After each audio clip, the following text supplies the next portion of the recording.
She said it was just maintenance, but when I woke up, there was a 6-foot trench around my entire house. I still remember the sound of the digging that night. At first, I thought it was construction on the next property, until I saw floodlights flashing through my window. My front lawn was torn apart, mud everywhere, and standing right in the middle of it was Karen, the head of the HOA, with a clipboard in her hand and that smug look she always wore. "You were warned," she shouted. "This is what happens when you don't follow community rules." I stepped outside barefoot, still in my t-shirt, trying to process what I was seeing. My driveway was blocked by a pile of dirt. My fence was half destroyed. "You dug up my yard?" I said, walking closer. She crossed her arms. "Technically, it's HOA property. You're just borrowing it." That's when I realized what this really was. Not maintenance, not construction. It was payback. Last week, I'd called her out for overcharging the neighbors with fake security fees. She didn't like being exposed, so now she was making an example out of me. But I didn't argue. I just stood there watching the mud slide toward my porch. "All right," I said quietly, "if you say so." She smirked, clearly enjoying herself. "You can call the cops if you want," she said. "They'll tell you the same thing. HOA has full authority here." I nodded, pretending to accept defeat. But inside, I was already replaying something in my mind, the tiny red light I'd seen blinking on my front gutter. The one she hadn't noticed while she was barking orders. My cameras had caught everything, and the best part? She had no idea she'd just buried her own fate right along with that trench. The next morning, I stood by the window, staring at the giant trench that now separated my home from the street. The whole place looked like a construction zone from a nightmare. My mail couldn't be delivered. My car was trapped inside the driveway, and Karen's voice still echoed in my head from last night. HOA has full authority here. But she was wrong. Dead wrong. I made my coffee, calm as ever. Most people would have been panicking, yelling, maybe even calling the cops. But I had something better, evidence. My cameras caught every shovel, every command, every threat she made on my property. And according to county records, that HOA property she claimed, it wasn't hers to touch. The landline ended right where my mailbox stood. I smiled quietly. "Let her dig her own grave," I whispered to myself. By noon, I heard trucks pulling up again. Same workers, same noise. They were back to make the trench deeper. Karen stood by her SUV, sunglasses on, waving her hand like a queen inspecting her army. I stepped outside slowly, camera in hand. "Morning," I said, pretending to sound friendly. She didn't even look at me. "We're finishing what we started. HOA board approved full drainage reconstruction. You'll get an invoice once it's done." "An invoice?" I chuckled. "You mean a fine?" Her lips curled into a smirk. "Call it what you want. Either pay up or move out. Those are your options." I tilted my head, studying her face. "You know, Karen, you might want to double-check your board's legal authority before making threats." That line hit her pride harder than I expected. She took off her sunglasses. "Are you trying to scare me?" I looked at her calmly. "Not at all. Just making sure you understand what trespassing means." She laughed, waved me off, and shouted to the workers, "Keep digging." "Ignore him." That's when my phone buzzed. The motion sensors had picked up footage from my side cameras. I opened the live feed and saw her men cutting through a pipe that clearly ran from my property. I had them, every second of it recorded, time-stamped, location tagged. But I didn't rush to act, not yet. I knew people like her, bullies in fancy clothes who thought a title made them untouchable. If I struck too early, she'd twist it into another story. I needed her to dig just a little deeper, literally. Later that evening, when the workers left, she stayed behind. She walked around the trench, talking to someone on the phone. I couldn't hear the full conversation, but I caught a few words through the mic. "He'll beg to leave soon." Trust me, that was enough. I pulled out a folder from my desk, one I hadn't touched in years. Inside were old credentials, a badge, and an ID card that read, Assistant District Attorney, State of Texas. It wasn't active anymore, but my legal training never left me. I'd handled property disputes tougher than this back in my day. "All right, Karen," I said to myself. "Let's see how you handle a real law." The next morning, I went down to the county office. The clerk knew me well enough to smile when I walked in. "Morning, Mr. Hale.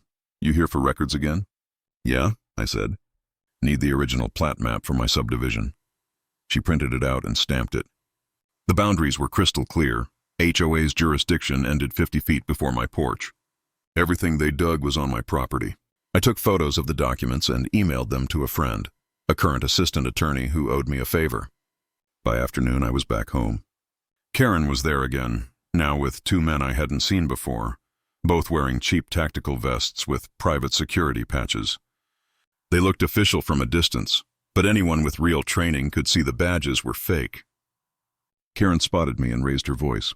"Sir, you're trespassing beyond the trench line. Step back immediately." I couldn't help but laugh. "You just said I'm trespassing on my own land." That's a new one. The officers stepped forward, one of them resting his hand on what looked like a holstered taser. "Ma'am, we can escort him back if you'd like." That was the moment I knew this had gone too far.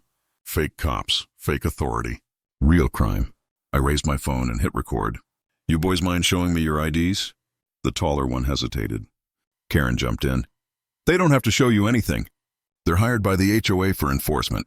"Enforcement of what exactly?" I asked, still filming. "Because from where I'm standing, you just hired two men to impersonate law enforcement on private property. That's a felony in this state." Her eyes widened for a split second, then narrowed. "You think you're smart, don't you?" I gave her a small smile. "No, Karen, I know the law. I used to write it." For a moment, the air went still. Even the fake officers looked uneasy. Karen tried to laugh it off, but her voice cracked. "You're bluffing." I turned the camera toward the trench, still recording. "Everything you've done, the damage, the threats, the impersonation, is documented. I've got 6 cameras around this property, all synced to cloud storage." She blinked fast, realizing the trap she'd walked into. "You can't—" "Oh, I can," I said softly. "And tomorrow, you'll see just how much I can." Then I walked back inside, leaving her standing there, mud splattered on her expensive heels, trying to shout something I didn't even bother to hear. Inside, I sat down, rewound the footage, and saved every clip to a drive labeled HOA investigation. My hands were steady. No anger, no fear, just focus. She thought she had power because of a board title. She didn't know I once took down mayors and sheriffs who tried the same stunt.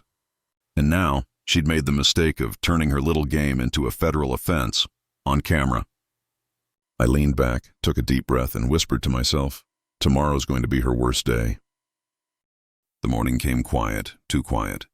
Usually Karen's voice echoed down the street by sunrise, barking orders at whoever would listen. But today there was nothing. Just birds, a light wind, and the ugly scar of that trench still wrapped around my home like a moat. I poured my coffee, turned on the front security feed, and smiled. The footage had already backed up online. Every second of their fake operation was safe, with timestamps, faces, and even license plates. I'd sent a copy to my old colleague, Detective Ramirez, late last night. He hadn't replied, which was good. Ramirez never texted when he was working a case. I was halfway through my coffee when I heard tires crunching on gravel. Karen's SUV pulled up again, and sure enough, she brought her officers back. But this time, there were 3 of them. She must have thought doubling down would scare me off. I stepped out onto the porch, camera still rolling.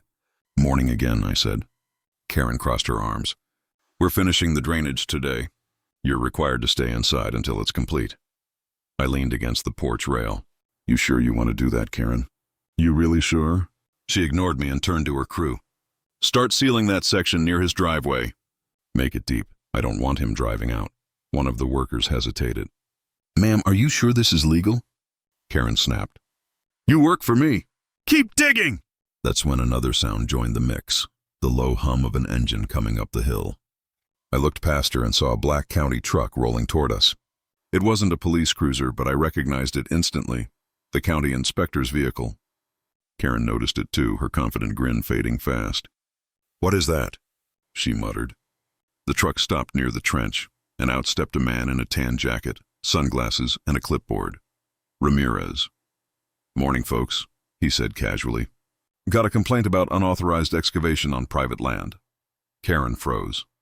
"Who filed that complaint?" Ramirez flipped a page on his clipboard. "Doesn't matter, ma'am. What matters is who approved this." He pointed to the trench cutting straight through my yard. Karen tried to recover. "I'm the HOA president. This is a community-approved drainage project. We're just enforcing neighborhood safety." Ramirez squinted at her. "You got a permit number for that?" She hesitated. "It's pending approval." "That's interesting," he said. kneeling to examine the dirt. Because the county hasn't issued any work permits here in the last 6 months. Her face turned red. Well, it's internal. HOA regulations override. He cut her off. No, ma'am. They don't override state property laws. And digging on someone's private land without consent, that's vandalism. Add fake officers to that. He looked over at the men in vests. And we've got impersonation charges coming up too.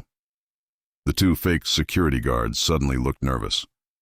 One whispered something to the other, and within seconds, they quietly backed away toward their car. Karen spun around.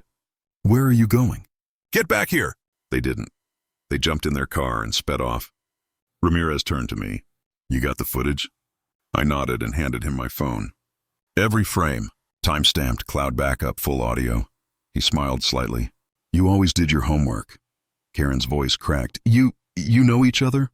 I turned toward her. Yeah, Karen. I used to work with the DA's office. Property fraud cases, mostly. People pretending to have authority they didn't. Sounds familiar? Her mouth opened, but no words came out. Ramirez spoke again, his tone firm now. Ma'am, I'm going to need you to step aside while we document the site. You're not under arrest yet, but if the footage checks out, you will be. Karen tried one last move, the classic victim switch. She held her hand to her chest, voice trembling. This is a misunderstanding. He's lying! He's trying to make me look bad. Ramirez chuckled. The trench speaks for itself. She turned to me, her tone desperate now. You could have just talked to me. We could have settled this quietly. I looked at her trench, the same one she ordered to scare me. You didn't want quiet, Karen. You wanted control. For a second, her mask cracked. The arrogant HOA queen was gone, replaced by someone who finally realized she wasn't untouchable. Ramirez began taking photos while I stepped closer to the edge of the trench. The whole thing looked ridiculous now, uneven, dangerous, and completely pointless. I couldn't help but laugh softly. She glared at me. This isn't over. Actually, I said, it is. At that exact moment, Ramirez's radio crackled. A voice came through, calm but clear. Unit 3, confirmation. Local PD en route for trespass and impersonation report. Karen's face drained of color. You called the police? Ramirez replied. You dug a 6-foot ditch on a prosecutor's land. You called them yourself. She started stammering, looking for someone to blame. But there was no one left. Her workers were gone. Her fake officers had fled, and the only thing surrounding her now was the evidence she created. Ramirez finished taking notes and turned to me. You want to press charges? I thought for a moment, then nodded. Not out of revenge, out of principle. He smiled. Still the same guy I remember. As he walked back to his truck, Karen stood frozen by the trench, staring down like she could somehow undo what she'd done. I stepped past her slowly and said the one thing that had been sitting in my chest for days. You dug this to trap me, Karen. Turns out it's the hole you buried your reputation in. She didn't answer. Just stared, shaking, as the first real police cars rolled up the street. Inside, I sat down, exhaled, and finally felt the silence I'd been waiting for. Justice wasn't loud. It was quiet, precise. I'd learned that a long time ago. And as I looked at the footage one last time, her yelling, her orders, her arrogance, I realized something. People like her never see it coming because they're too busy thinking they run the world. But sometimes the law lives next door. Woe, days passed. The trench was still there, untouched, now marked with bright yellow police tape that flapped in the wind. The neighborhood had gone strangely quiet since the morning Karen was taken for questioning. No HOA patrols, no reminder notices, just silence. But that silence didn't last. By the weekend, word spread like wildfire. People started coming by, not to check on me, but to see the mess she'd created. The same neighbors who once avoided eye contact now stood at their fences whispering, filming with their phones. Someone even posted a picture online. HOA president digs trench around neighbor's home, arrested for property damage. Within hours, it was everywhere. Local news picked it up, then regional news, and then, of course, social media had a field day. Hashtags like Dr. Trench Queen and Knocked Karen Gates started trending. I didn't even have to speak. The footage did it all. Ramirez had submitted it as part of the report, but once the news station requested a public statement, I agreed to show the clips. The camera footage was clear, her yelling orders, threatening me, calling fake officers. and pretending she had legal control. Every word, every smirk, every lie, caught in full HD. The reporters stood outside my gate, mic in hand, asking the one question I knew would go viral. "Mr. Hale, what was going through your mind when you realized your HOA president was digging a trench around your home?" I looked straight into the camera and said, "Honestly, I just couldn't believe someone could bury themselves that fast without a shovel." That line aired that night, and people loved it. They laughed, they cheered, and some even sent messages of support from across the country, homeowners who'd been bullied by their own HOAs. People who finally felt seen. But behind all the noise, I knew Karen wasn't done yet. She was too proud, too obsessed with control to just vanish quietly. And I was right. On Monday morning, a letter showed up in my mailbox. No stamp, no sender. Inside was a handwritten note. "You think this is over? You just declared war." I stared at it for a moment, then smiled. It was written on HOA stationery. The woman really couldn't help herself. Instead of replying, I made a call to Ramirez. "Got something new," I said. "Might want to add harassment to her list." He laughed softly. "You really are patient, man. Most people would have gone off the rails by now." "I learned something in my old job," I said. "If you wait long enough, the guilty ones always hang themselves." That same afternoon, the HOA board held an emergency meeting. It wasn't public, but people talked. Apparently, half the members had resigned, and the rest were panicking over potential lawsuits. Karen had vanished from her office, leaving behind stacks of fake fines and unauthorized invoices, all with her signature. And then came the real twist. The county prosecutor decided to file charges. Not just for property damage, but for impersonation of authority, fraud, and intimidation. I didn't celebrate. I didn't even smile. Because deep down I knew it wasn't just about me. It was about every neighbor she'd bullied, every single person who'd been scared to speak up. The next evening, I was sitting on my porch when I saw headlights approaching. A car stopped at the curb and a woman got out. One of my neighbors, Ellen, who lived 2 houses down. She walked up shyly, holding a small box. "Hey," she said. "I just wanted to say thank you for standing up to her. She fined my husband $500 for having a flagpole. Said it was unapproved decoration. We were scared to fight back." I looked at her and smiled. "You don't owe me anything, Ellen. Just promise me you won't let people like her scare you again." She nodded, eyes watery. "You gave us back our neighborhood." As she walked away, I glanced at the trench one last time. It looked smaller now, like just another scar that would eventually heal. But late that night, something unexpected happened. I got a notification. One of my cameras had picked up motion near the trench. I opened the feed, expecting maybe a raccoon or wind-blown trash, but it wasn't that. It was her, Karen, wearing a hoodie, flashlight in hand, walking along the trench line like a ghost revisiting her crime scene. For a moment, she just stood there staring at my house. Then she whispered something I could barely hear through the mic. "I built this place."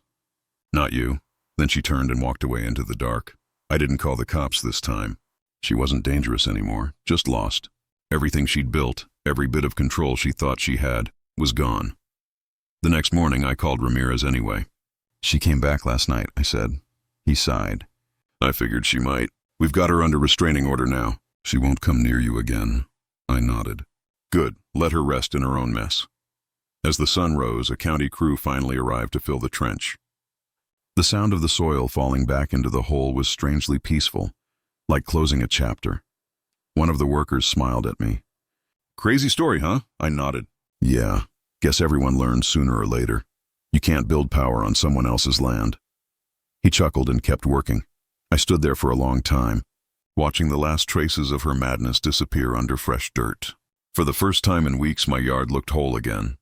And when I turned to go back inside, I saw the reflection of the morning light on my porch camera.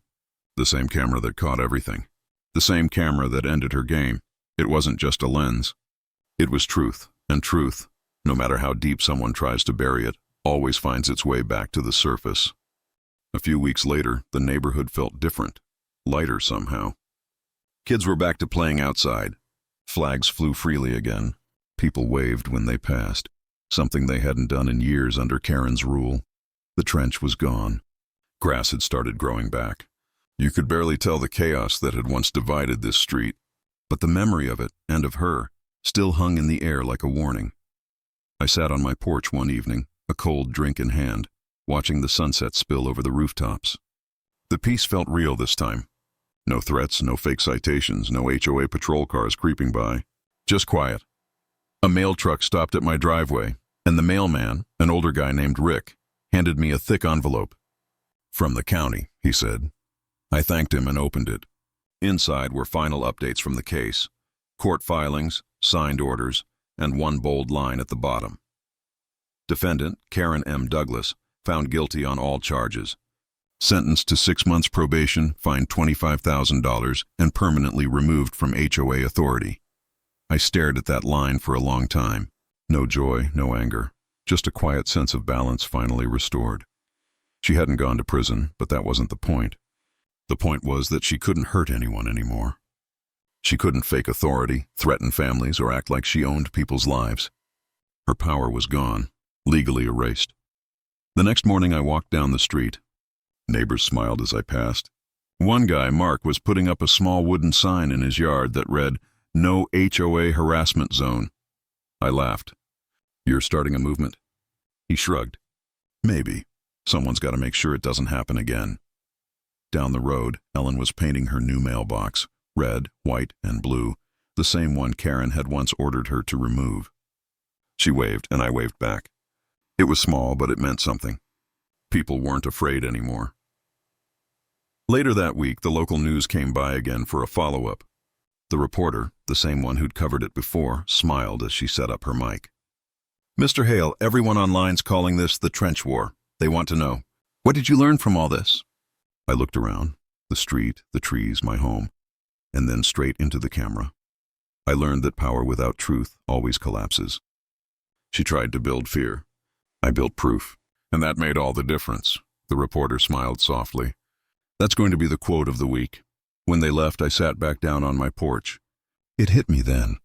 How close I'd come to losing this home, not to fire or debt or storm, but to arrogance. To someone who thought rules were weapons. But my cameras, my calm, and a bit of old law training had turned that around. I didn't need revenge. I just needed truth to do its job. That night I scrolled through the messages people had sent after the news aired again. Homeowners from all over the country had shared their own HOA horror stories. Some even said they'd found courage to stand up because of what happened here. One message stood out. It read, "You didn't just save your house. You reminded us that no one's above the law." I put the phone down and smiled. Maybe that was enough. Outside, the night was calm. The security lights clicked on automatically, casting a soft glow across the yard. I looked at the camera above the porch. The same one that had caught the first shovel hitting the dirt. Funny how something so small could change everything. I took one last look at the lawn, now smooth and green again, and whispered, "Guess we made it," and somewhere deep down, I could almost hear the echo of that night. The digging, the shouting, the defiance, fading into memory. Karen was gone. The trench was gone, but the lesson remained. You don't win by shouting louder. You win by standing still, staying calm, and letting the truth speak for itself. Because in the end, no matter how deep someone tries to bury you, the truth always climbs back to the surface. I didn't fight for this home to be owned by fear. I stood for it. Because freedom doesn't end at your property line.